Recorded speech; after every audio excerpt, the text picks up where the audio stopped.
Hey Scott, hey Lisa. I am on the Swift Trawler 34. I believe it's a 2011. Let's see, the registration's right here.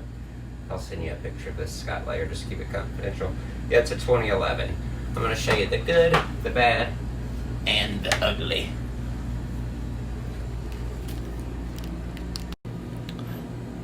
I'm not even sure how many group Beneteau products you've owned, whether it's 3 or 4, regardless. This will be a very familiar setup for you.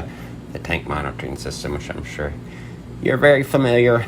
Batteries, water, fuel, and this just shows you that your shore power is coming in.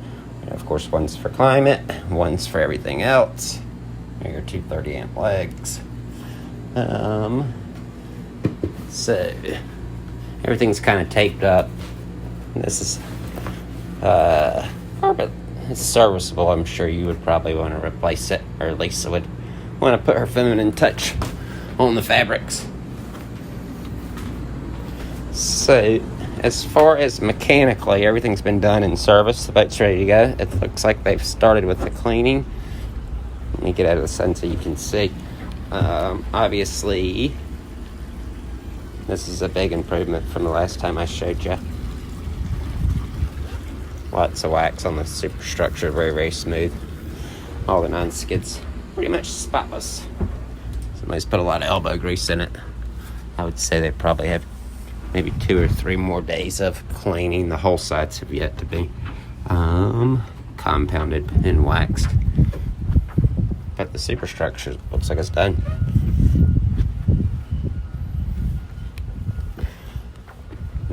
This is, in my opinion, cosmetically the worst part of the boat, this forward sun pad. That's going to need to be reupholstered.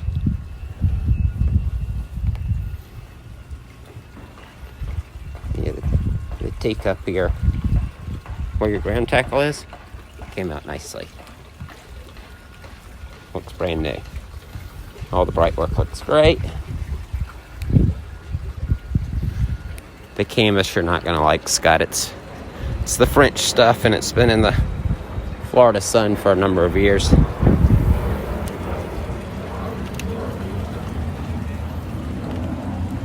And if you're going to take her up north, you're probably going to want to enclose it with isinglass.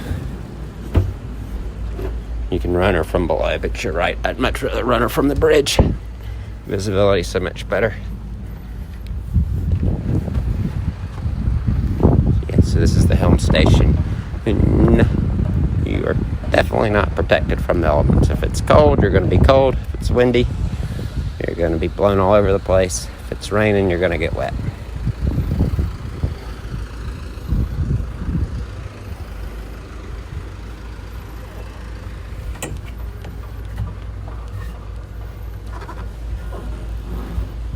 Sure, that's a familiar configuration to you.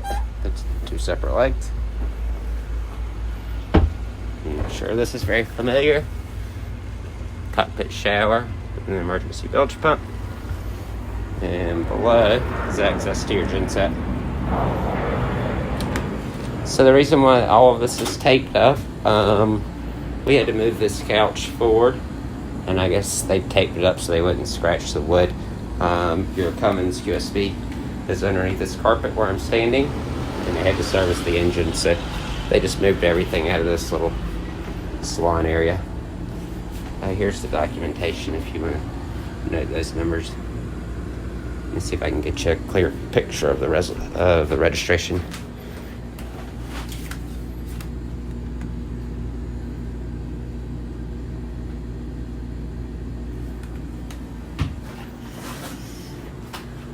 And you could run her from here. I wouldn't feel comfortable though, unless I were in open water.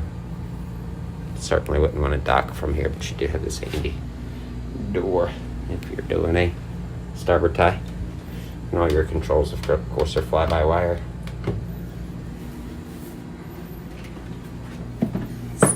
And this would be the master. And there's some over and under bunks to port. And a nice size head with an enclosed shower to starboard. Battery switches here. not sure what they're doing with these lights. They're still halogen. I should replace them with LEDs, I guess. Yeah, it's hot. It's definitely halogen. I guess power boaters just run the gen set. They don't care about energy consumption. But I'll let you know as soon as she's ready to show.